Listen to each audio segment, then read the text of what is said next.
Oke, selamat pagi, selamat siang teman-teman sekalian yang ada di Bandung. Apa kabarnya semua? Sehat semua ya? Kita ketemu juga di pertemuan yang kesekian ini ya, pada mata kuliah kepemimpinan pemerintahan. Nah, kalau kemarin teman-teman, saya sudah memperkenalkan apa itu kepemimpinan pemerintahan dalam aspek pengantar, artinya itu hanya baru pengantar-pengantar ringan lah tentang apa sih kepemimpinan dalam perspektif pemerintahan. Kemarin kan sudah dibahas mengenai kompatibilitas pemimpin pemerintahan seperti apa, kemudian akuntabilitas, dan lain sebagainya. Saya udah memperkenalkan istilah-istilah tersebut supaya teman-teman minimal ada bayangan tentang apa yang membedakan antara kepemimpinan pemerintahan dengan kepemimpinan politik itu sendiri. Nah, teman-teman, hari ini kita sudah mulai masuk kepada yang lebih spesifik lagi pembahasannya, yakni mengenai etika dalam kepemimpinan pemerintah. Nah, jadi teman-teman, dalam berkepemimpinan di birokrasi pemerintahan, kita juga punya etika dasar yang membatasi kita untuk tidak bertindak sewenang-wenang ketika kita menjadi pemimpin pemerintahan. Nah, apa aja sih sebenarnya etika-etikanya? Oke, saya perkenalkan kepada teman-teman ya, mulai dari sekarang. Nah, teman-teman, ada teori yang menarik yang ingin saya kenalkan dengan teman-teman, yakni teori The Nine C dari Herman Wiener. Nine C itu mencakup consciousness, coherence, constancy, conviction, conscientiousness, and courage. Juga captivation dan cleverness. Nah, apa aja sih The Nine C itu, teman-teman? Kita mulai dari yang pertama, yakni kesadaran dan keinsyafan atau consciousness. Syarat pemimpin pemerintahan yang pertama, pada dasarnya, pada prinsipnya, itu harus sadar dan insyaf. Pemimpin harus memiliki fakta pengetahuan yang diperlukan untuk menjelaskan tugasnya. Jadi bukan insaf eh, lain jelema gelo, bukan. Tapi keinsyafan atau kesadaran adalah sadar tentang tugas yang dia miliki. Dia tahu apa yang harus dia lakukan sebagai pemimpin, dia menguasai data atas apa yang dia hendak lakukan, dan dia juga menguasai pengetahuan-pengetahuan dasar yang kiranya diperlukan untuk menjelaskan tugasnya. Ya, jadi akan sangat repot teman-teman. Semisalnya gubernur itu tidak tahu ini daerah apa ya, daerah ini menghasilkan apa ya. Oh, ada masalah banjir. Banjir ya udahlah. Ramai-ramai kita bikin sumur resapan. Lah kalau banjirnya banjirop ya buat apa sumur resapan? Nah, artinya itu teman-teman. Pemimpin pemerintahan itu harus mampu mengetahui pengetahuan fakta yang kiranya dapat menunjang tugasnya di lapangan. Ya, jadi ya itu tadi saya makanya berulang kali bilang sama teman-teman, jadi bupati, jadi gubernur, jadi wali kota, jadi pemimpin daerah itu susah. Nggak usah jago-jagoanan saya akan mensejahterakan. Ya harus tahu dulu wilayah ini apa potensinya yang berada dalam lingkup pemerintahannya ya. Misalnya yuk Bupati Bandung, yuk bahkan harus tahu bahwa Kertasari itu ada di sana. Yuk harus tahu Pangalengan menghasilkan apa. Yuk harus tahu masalah di Soreang, Kutawaringin apa. Yuk harus tahu masalah di Majalaya, di Solokan Jeruk apa. Yuk harus tahu di sektor pusat pembangunan industri itu di titik mana saja. Yuk harus tahu semuanya. Kalau you tidak tahu, gawat gimana bikin rancangan anggaran, gimana bikin rencana program. Gitu. Artinya you harus dan you harus menguasai fakta dan pengetahuan kita. Ya. Nah, kemudian yang kedua adalah coherence atau kemampuan mengkait-kaitkan. Artinya bahwa seorang pemimpin tidak cukup hanya memiliki pengetahuan saja, tetapi yang lebih penting bahwa ia mampu menghubungkan pelbagai cabang ilmu yang diperlukan bagi jabatannya. Jadi akan sangat keliru ya teman-teman, semisalnya teman-teman itu lulusan sarjana peternakan. Teman-teman dipilih rakyat jadi bupati. Ah udahlah, karena saya bupati, saya lulusan peternakan, saya akan fokus pada pembangunan peternakan, sisanya urusan kesehatan masyarakat. Saya kan nggak tahu tuh gizi buat bayi apa, ya udah aja lah, saya mah nggak akan ngurusin itu, saya mau fokus di peternakan. Nggak bisa dong. Ya, hanya orang pemimpin di pemerintahan itu harus mampu menguasai semua aspek kehidupan masyarakat. Pertama, ketika jadi bupati, ya you harus tahu bagaimana anak stunting itu diperlakukan atau diberikan nutrisi seperti apa. You harus tahu kebijakan yang tepat supaya anak-anak tidak stunting itu dikasih makan apa saja.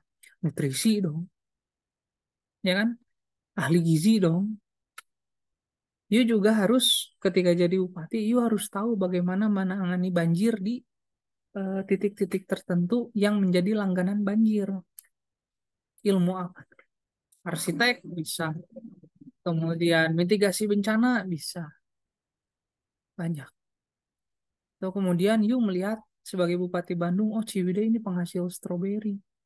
Orang Jepang tuh terkaget-kaget karena di Jepang itu produksi stroberi itu cuma dari bulan Oktober atau November gitu. Dan mentok-mentok tuh sampai Februari. Karena apa? Sisanya itu musim salju. Sedangkan di Ciwidey itu sepanjang tahun tanam stroberi bisa. Nah, itu kan artinya ada fakta agroteknologi di situ. Dan you harus tahu itu sebagai bupati. Ya, karena ketika you tahu potensi itu, you bisa membuat kebijakan yang baik yang dibutuhkan oleh masyarakat. Nah, makanya saya selalu bilang, sarjana ilmu pemerintahan, sarjana ilmu politik itu seharusnya di atas rata-rata. Karena apa? Dia harus menguasai semua aspek. Dulu saya sempat ketawa tuh, di PDN ngapain ada kandang sapi?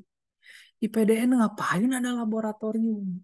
IPDN ngapain nanam singkong? Oh, ternyata itu maksudnya.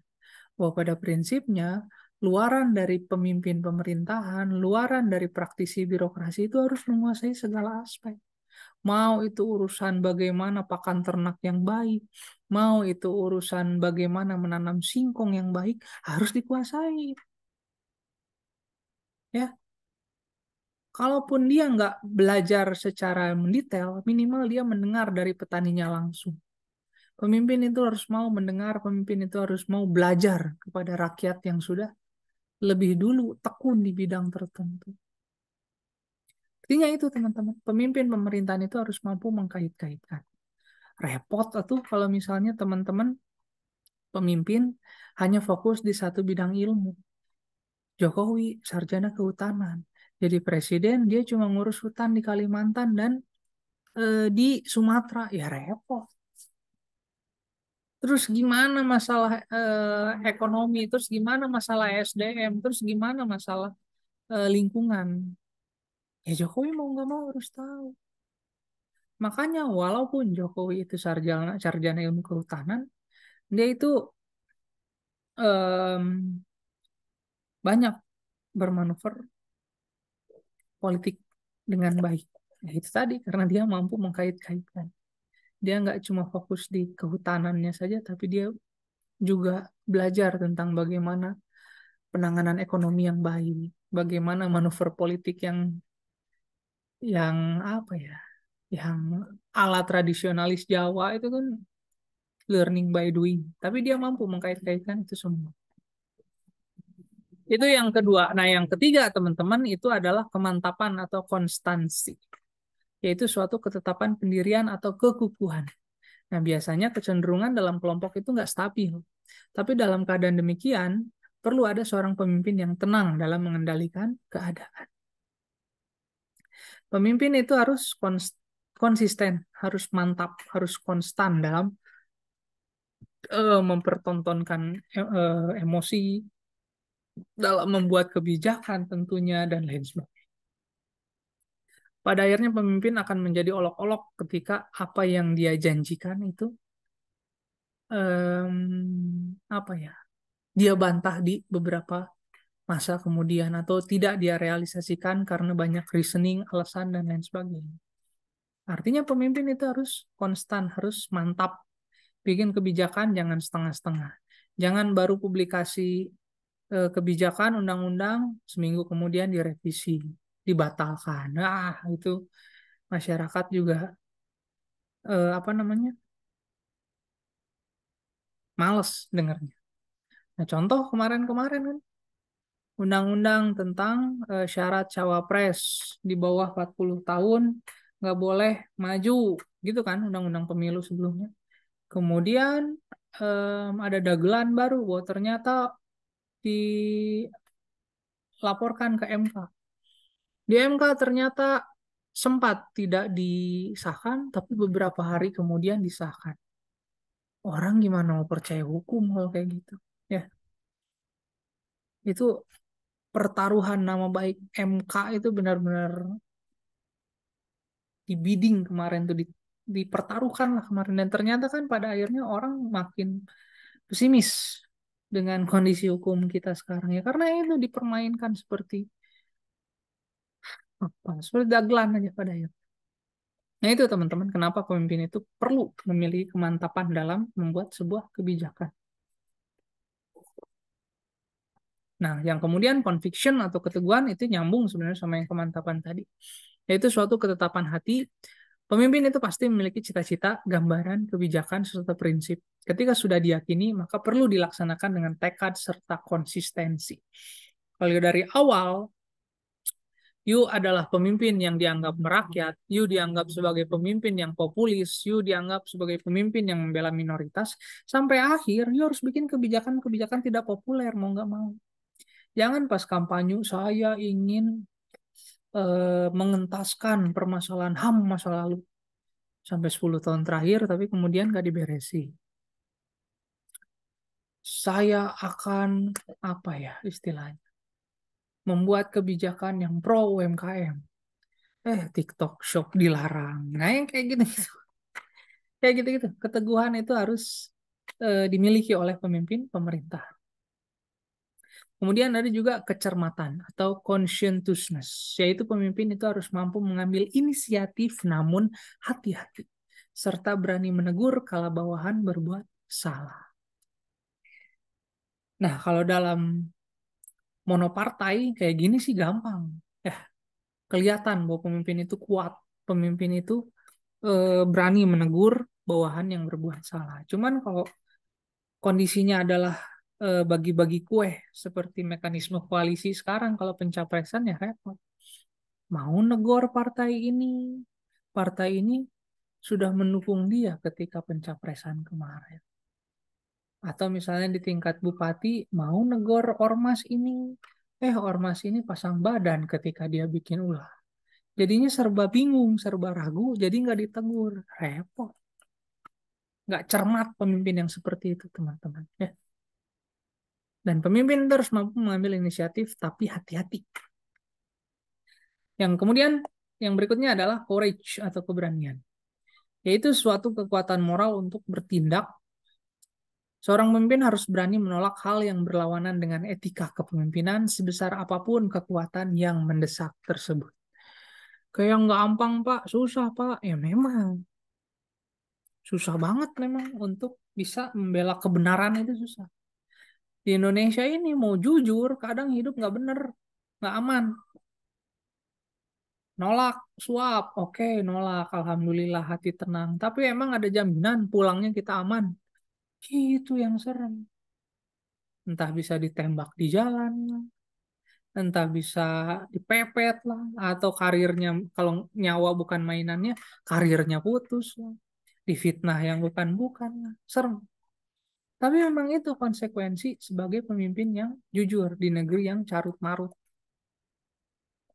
Saya ingat pesan dari mantan Presiden Iran, Mahmud Ahmadinejad. Dia pernah bilang begini, bagus nih kalimatnya. Hidup itu cuma sekali.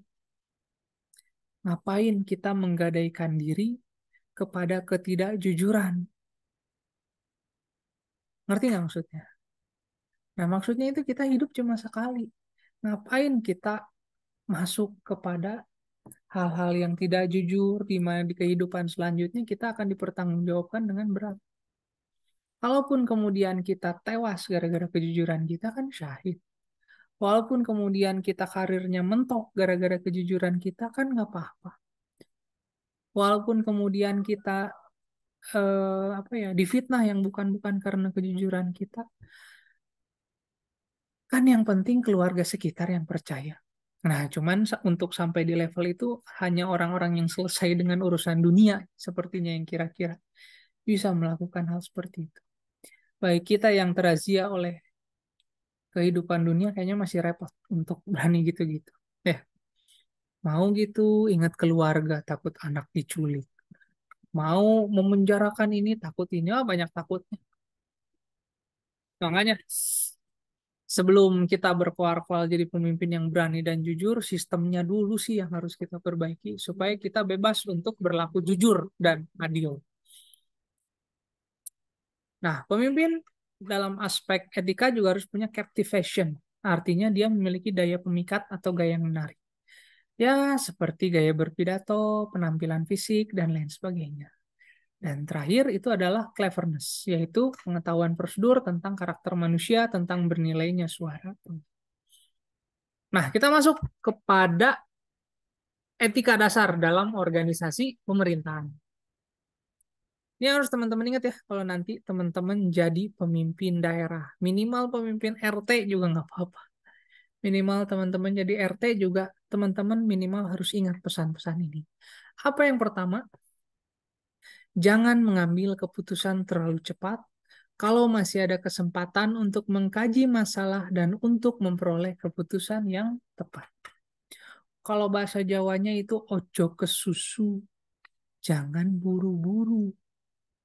Ya, jangan mengambil keputusan terlalu cepat. Karena tadi, ketika teman-teman ngambil keputusan terlalu cepat, kemudian di tengah-tengah ada kajian yang bilang bahwa keputusan itu keliru, lalu teman-teman batalkan, rakyat ngelihat teman-teman itu orang-orang yang pelin-pelan. Anda nggak punya wibawa, hilang wibawa Anda. Nggak cuma di rakyat, di bawahan pun sama. Para ASN itu pasti ngomong yang bukan-bukan tentang Anda. Jadi ya tenang, sabar, ojo ke susu. Jangan teman-teman menerima laporan, Pak, di sana ada ini Pak, ada gereja dibubarkan Pak oleh FPI. Tanpa teman-teman kaji, teman-teman langsung membuat kebijakan bahwa Bupati Bandung membubarkan FPI. Padahal kita belum cross check lebih jauh ke lapangan. Buah-buah yang membubarkan itu adalah em, penggerbegan suami yang diselingkuhi istrinya, makanya kemudian ada gaduh-gaduh di gereja, kan bisa jadi seperti itu. Tapi karena pemimpin tidak mengkaji lebih jauh, pada akhirnya membuat kehebohan, dia reaktif bikin kebijakan langsung ngubarin FPI. Apa dampaknya? Wah, ngamuk itu. FPI-nya pada lagi pengajian, di tahu-tahu dibubarin, wah chaos itu. Ya, makanya jangan mengambil keputusan terlalu cepat. Ketika ada peristiwa kemarin tragedi Kanjuruhan, teman-teman. Nah, beberapa Satgas itu bersikap cermat dengan mengkaji terlebih dahulu melalui dua perspektif. Dari perspektif kepolisian, dari perspektif supporter. Nah, supporter itu kan rusuh ya, wah harus diadili tuh nih polisi gini gini gini gini gini gini. Gini.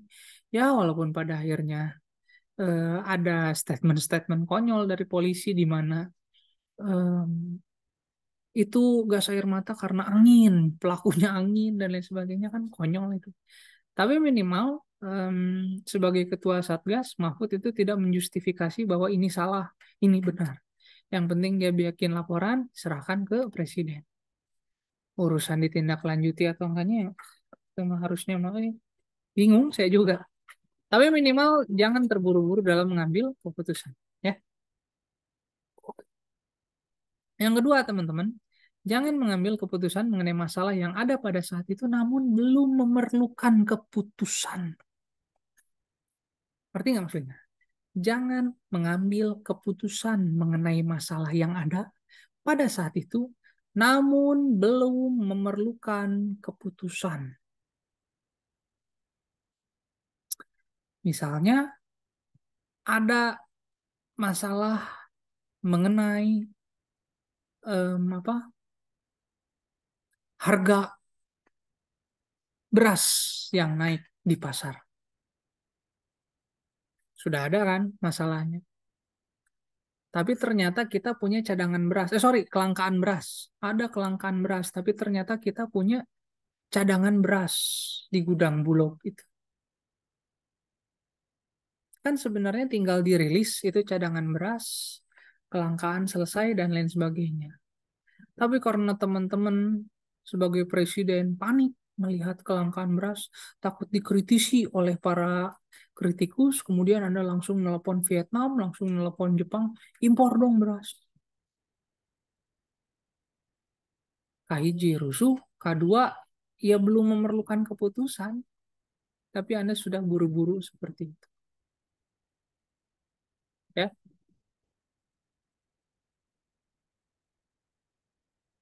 sebentar.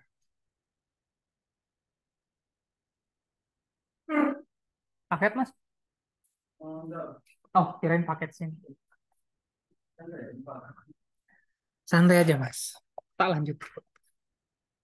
Nah, kita lanjut ya, teman-teman.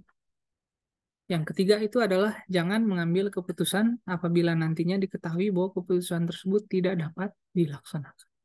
Ya, biasanya ini dalam kampanye, teman-teman.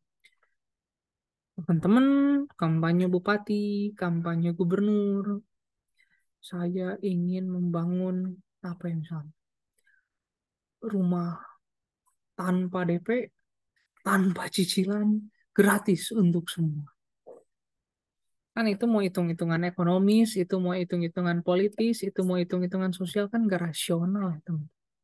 Cuma karena teman-teman melakukan apapun yang penting kepilih, ya pada akhirnya seperti itu. Giliran kepilih, kewalahan sendiri, repot, ngeles. Nah itu yang kemudian menjatuhkan wibawa seorang pemimpin. Atau yang saya ambil contoh nih, kebijakan yang apa ya istilahnya? Kebijakan yang baru-baru ini kan yang ramai dari PKS tuh ada SIM seumur hidup. Kemudian juga apa? Selain SIM seumur hidup, itu juga ada bebas pajak pajak motor bebas seumur hidup. PSI juga sama, BPJS gratis. Nah, itu kan gimana itu hitungan. Yang lebih gila lagi Caimin tuh. Kemarin sempat tuh BBM subsidi gratis kalau nggak salah. Iya, kalau nggak salah subsidi gratis. Cuman kemudian direvisi menjadi subsidi murah. Buset, kita aja tiap tahun itu nganggarin subsidi buat BBM tuh berapa triliun, ini tambah lagi subsidinya. Gila. Mana dari hutang lagi. Teman-teman ribut-ribut, wow, ngutang-ngutang, Jokowi ngutang, tapi ngisi bensin pertalit sama aja bohong. Ya, artinya jangan mengambil keputusan apabila nanti diketahui bahwa keputusan tersebut tidak dapat dilaksanakan. Yang keempat, jangan mengambil keputusan yang seharusnya dibuat oleh orang lain yang bukan menjadi kewenangannya. Apa contohnya? Teman-teman kan belajar ya di sistem pemerintahan Indonesia mengenai trias politika atau pembagian kekuasaan. Eksekutif kerjanya apa, legislatif kerjanya apa, yudikatif kerjanya apa. Nah, jangan sampai Anda jadi anggota DPR, Anda bikin kebijakan mengenai impor senjata. Bentar, itu bukan kewenangannya. Atau kemudian Anda jadi presiden, Anda kemudian merevisi atau melakukan uji material terhadap undang-undang tertentu. Nah, itu kan wewenangnya MK. Ya, kalau Anda overlapping seperti itu, ya apa bedanya Anda dengan Ketua Partai Komunis Cina? Ya, karena kalau mau semua diambil semua, kalau kata Prof. Mahfud itu, kalau misalnya presiden mau ngurusin atau menindak hukum korupsi, kemudian presiden itu mau merevisi undang-undang Cipta Kerja, ya kita sistemnya komunis aja. Ya benar. Karena dalam sistem komunis nggak ada itu pembagian kekuasaan. Semua dipegang oleh presiden maupun ketua partai, sekaligus ketua partai. Mau komunis? Nggak mau, teman-teman. Tiap 30 September aja ribut, teman-teman. Ya, Nah, kemudian yang kelima, keputusan itu harus dimengerti oleh para pelaksana. Jangan teman-teman bikin kebijakan, kurikulum, belajar, merdeka. Diceritakan bahwa visinya bagus, ininya bagus, niatnya bagus, lalala, lili, lalili, tapi di tingkat provinsi, di tingkat kota, di tingkat kabupaten, nggak ngerti belajar merdeka itu apa. Di tingkat universitas juga nggak ngerti belajar merdeka itu apa. Magang tuh gimana? Kemana saya harus magang? Wah, repot itu. Merdeka-merdeka ujung-ujungnya kejajah-kejajah juga sama sistem yang baru ini. Makanya kita harus menyamakan persepsi ketika jadi pemimpin antara apa yang kita visikan dengan para pelaksana. Kemudian keputusan juga harus memiliki kadar kemantapan yang tinggi dan tidak boleh sebentar-bentar berubah. Dan hal yang ini untuk membahas yang terakhir tadi, hal yang perlu diperhatikan dalam pemberian perintah itu, Anda sebagai pemimpin perlu juga mengingat pesan-pesan ini. Yang pertama adalah perintah itu harus diberikan oleh orang yang berwenang. Bisa nggak kira-kira deklarasi perang Indonesia itu diumumkan oleh Menteri Perekonomian, Kemenko Perekonomian, atau kemudian deklarasi perang diucapkan oleh Kemenko Marinvest, Luhut Binsar Panjaitan? Bisa nggak? Nggak bisa. Dalam undang-undang, deklarasi perang itu cuma presiden yang boleh mendeklarasikan. Nggak boleh menhan, nggak boleh jenderal, nggak boleh panglima, tapi hanya presiden yang boleh berwenang. Jadi kalau misalnya menhan mendeklarasikan perang, bisa nggak? Enggak, itu diketawain. Bahkan dihujat karena itu inkonstitusional. Perintah itu hanya dapat diubah atau dicabut oleh pejabat yang memberikan perintah atau pejabat yang lebih tinggi. Perintah hanya dapat diubah atau dicabut oleh pejabat yang memberikan perintah atau pejabat yang lebih tinggi. Wali kota bikin perintah, bisa nggak dia revisi? Bisa. Tapi bisa nggak wakil wali kota merevisi? Enggak. Bisa nggak gubernur merevisi? Boleh. Nah, selagi kebijakan tersebut membuat kegaduhan, mengganggu hajat hidup orang banyak, bahkan menimbulkan korban jiwa. Yang ketiga, perintah dikeluarkan dalam rangka ketentuan suatu peraturan. Tadi ya, udah jelas. Jadi semua perintah itu harus bersifat konstitusional. Perintah harus jelas dan terang bagi si penerima perintah. Jadi nggak boleh seteng-seteng, nggak boleh setengah-setengah. Nanti sampainya juga ngaco ke masyarakat. Nah ini biasanya yang terjadi ketika ada kebijakan pemerintahan pusat yang nggak mbulek, nggak mateng kebijakan. Bansos misalnya. Bansos itu kan ditentukan bahwa penerimanya itu adalah yang ini, yang ini, yang ini, yang ini. Sampai di lapangan apa? Saudara RW, saudara kades yang dapat mobil 2. Nah itu kan yang repot. Dan terakhir, apabila terjadi atau terdapat perbedaan dari beberapa perintah, maka perintah terakhir yang harus dijadikan pegangan. Ya. Kalau perintahnya ada banyak dan beda, patokannya di yang terakhir aja ya, teman-teman. Nah, terakhir teman-teman saya ingin menjelaskan mengenai karakter kepemimpinan yang beretika. Yang pertama itu adalah akomodatif. Artinya, seorang pemimpin pemerintahan harus dapat menerima kritik atau usulan dari berbagai pihak. Hal ini harus dilakukan karena kebenaran itu tidak hanya datang dari satu pihak, tapi dari semua orang. Makanya selalu ada yang bilang bahwa pemimpin itu harus mendengar, pemimpin itu harus menerima kritik. Ya karena itu tadi teman-teman, pemimpin itu harus akomodatif. Seorang pemimpin pemerintahan harus dapat menerima kritik atau usulan. Karena kita bukan negara komunis, artinya kebenaran absolut itu bukan dikuasai oleh pemerintah, tapi masyarakat juga punya hak untuk menyampaikan pendapat. Yang kedua juga pemimpin itu harus sensitif. Pemimpin yang beretika itu harus sensitif. Karakter kepemimpinan ini ditandai dengan kemampuan untuk secara dini memahami dinamika perkembangan masyarakat. mengerti apa yang mereka butuhkan, dan mengusahakan agar menjadi pihak pertama yang memberi perhatian terhadap perubahan kebutuhan itu. Ya, pemimpin itu harus menjadi orang pertama yang responsif terhadap permasalahan masyarakat. Jangan ada sampah banyak, yang pertama ngeblow up itu Pandawara. Malu itu harusnya pemerintahan, bukan ngajak ngopi.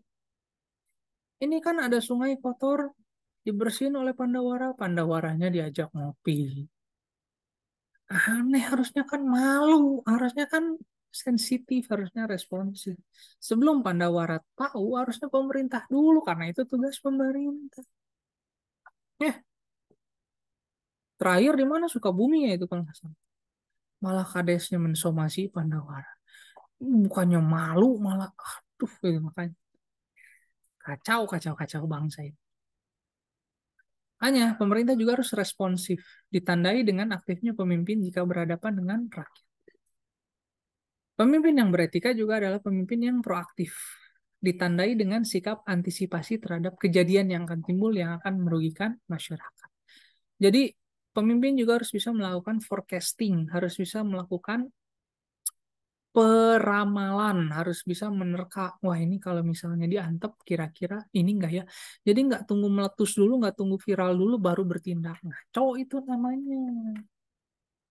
Ya, kan kita sekarang apa-apa tuh berbasis ke viral dulu baru pejabat turun. Salah itu. Ya harusnya sebelum viral, sebelum rame di masyarakat, selagi itu berpotensi membuat kegaduhan, tangani. Itu baru pemimpin yang beretika. Nah, ada yang lain pembahasan mengenai etika dalam menjalankan kepemimpinan pemerintahan. Yang pertama, pemimpin itu ada untuk membawa harapan, kesejahteraan rasa aman, dan pemberi penghargaan, bukan yang menerima penghargaan. Salah itu. Nggak salah sih sebenarnya, ya memang pemimpin itu patut juga diapresiasi. Cuman bukan berarti setiap penghargaan dia buru, tapi dia tidak memberikan penghargaan kepada orang-orang lain yang seharusnya bertindak bagus untuk daerah. Pemimpin itu nggak cuma tampil untuk memberi perintah, tapi juga sebagai figur pemberi teladan, panutan, dan pemberi arah. Nah, makanya pemimpin itu harus berintegritas. Ucapan dan tindakan itu harus selaras. Ya, nggak bisa ngomong A, tindakan B. Ngomongnya A, agama melarang kita kasar terhadap perempuan. Setuju ibu-ibu? Setuju. Pulang ke rumah, gaplok. Istrinya digaplok. Kedengeran sama tetangga, udah rusak itu nama.